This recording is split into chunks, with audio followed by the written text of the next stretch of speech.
Set up an equation and solve it. Find three consecutive positive integers such that twice the product of the two smaller integers is 88 more than the product of the two larger integers. So let's go find these integers before we start. We need three consecutive positive integers. They just say consecutive, not odd or even. So the first one would be x, the second one would be x plus 1, and then the last one would be x plus 2. So those are our three consecutive positive integers.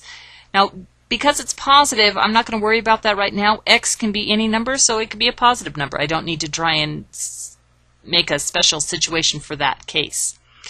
Now I need to take twice the product of the two smaller. So these are the two smaller ones. Twice the product, so I'm going to multiply them together, of the two smaller, is my equal sign. 88 more than is addition. The product is multiplication again of the two larger. Well, if these are my listings, the larger ones would be x plus 1 and x plus 2. And we need to clear parentheses.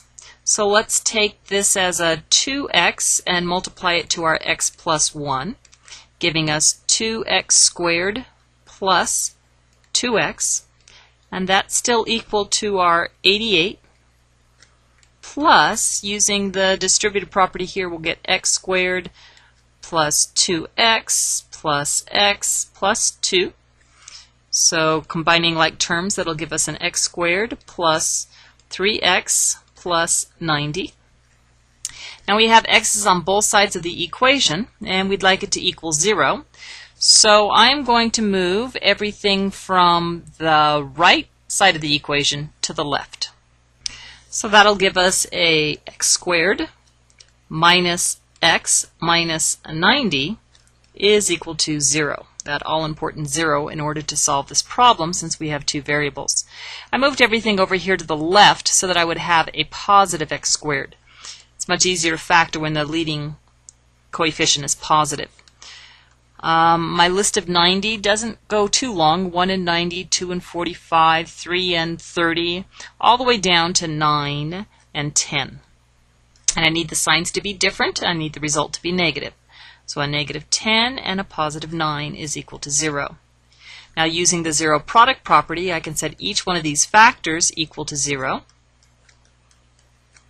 and solve these little equations. We have x is equal to negative 9 and x is equal to 10. But again, what they originally asked us to do was to find three consecutive positive integers. So when we write this answer, the three consecutive positive integers are, now we do want positive, so we'll go with 10. The next consecutive positive integer is 11, and the last positive consecutive integer is 12.